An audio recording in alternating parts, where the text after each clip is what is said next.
छोरे छी तबाह कर देब नहीं हमरा पीछे पर बताह कर देब छोरा हम छोरे छी तबाह कर देब नहीं हमरा पीछे पर बताह कर देब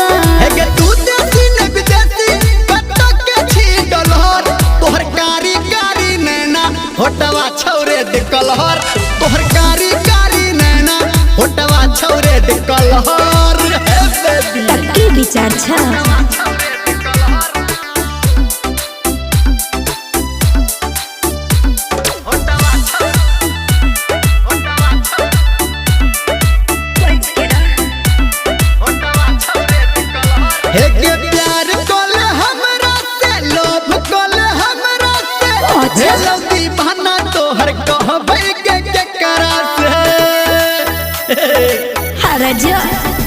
हमर चढ़ल जवानी सुन करते मन माने नए बात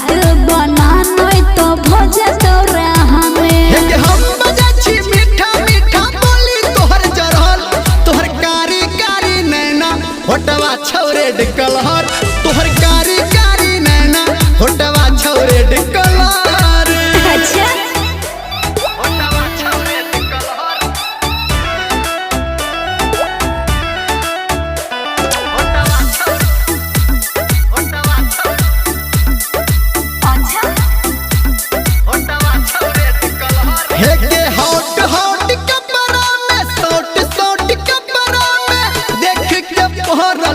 हम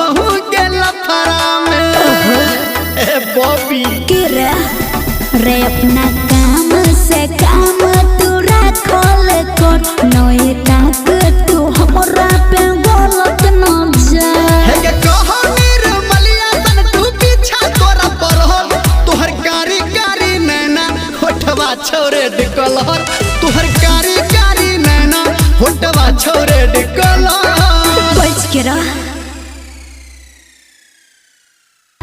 छोरा हम छोरे छी तबाह कर देब मैं हमरा पीछे पर बताह कर देब तू देसी न विदेशी कत्तो के छी डलहर तोहर कारी कारी नैना होटवा छौरे दिकलहर तोहर कारी कारी नैना होटवा छौरे दिकलहर।